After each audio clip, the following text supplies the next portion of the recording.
Hello, Bible readers. Psalm 55 is a good old lament psalm with familiar lament psalm themes. The speech of complaint is an exercise of candor, right? I mean, the psalmist holds nothing back, says whatever comes to mind from the heart, how they're feeling, what they want, what they expect God is able to do, what they expect God is willing to do. It's all said out loud. Are some things exaggerated? Of course. But as verse 13 shares, it is not their enemies that taunt the psalmist. It is a familiar friend. And if you have ever been betrayed by a trusted friend, you know that exaggerations don't feel terribly exaggerated when you're in the middle of that.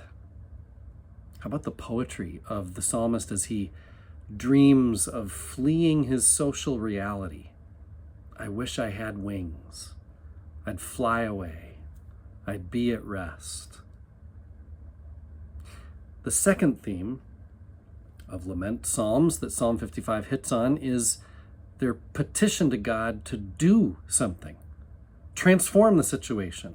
So not only does the psalmist want rescue, that's not the only thing the psalmist wants as a way of transformation. The psalmist wants retaliation, some vengeance, really.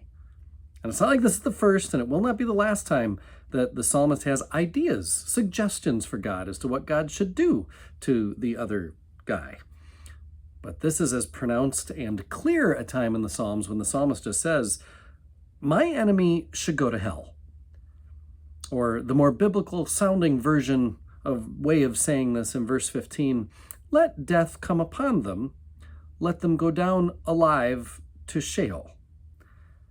Walter Brueggemann, in his little book, got it right here, Praying the Psalms, says of Sheol, sometimes it gets misinterpreted as hell, but has its own distinct quality. Actually, it's not a place of ultimate punishment, as Christians typically conceive of hell, where it's just, constant torture.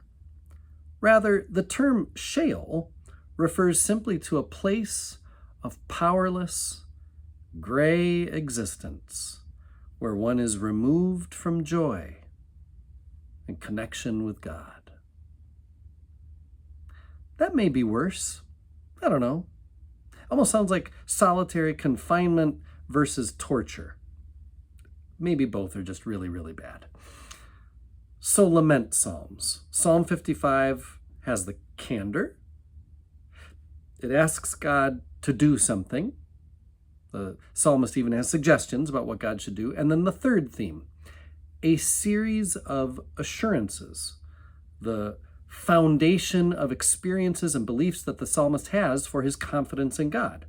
So these get, kind of listed out. Sooner or later, the psalmist is saying God's will, God's strength, God's steadfast love will override the destructive ways of those betrayers that belong in Sheol. It almost comes across like a mantra in the second half of the psalm, where the psalmist is kind of trying to talk himself into belief, right? Like, the Lord will save me. He'll hear my voice. He'll redeem me. God is enthroned. He'll sustain you. He'll never permit the righteous to be moved. So that all of those things I've described so far are very typical for lament psalms. And if you have followed these posts at all, you know that that's the case. But then we leave the typical. Psalm 55 has incredible imagery. It's a powerful lament. It fits into that genre so well. And it's the last line that moved me so deeply. After all the complaint, after all the kind of predictable petitions and words of confidence, the psalmist just turns to God with the simplest and most relational sentence possible.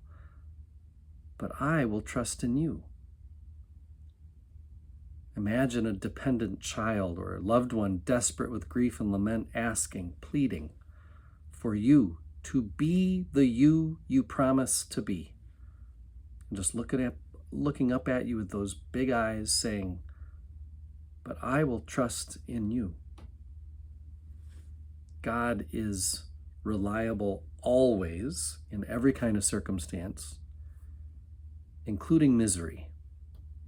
And that's what Psalm 55 gets at very clearly. I am one with my God. My God is with us, all of us, at all times and in all places.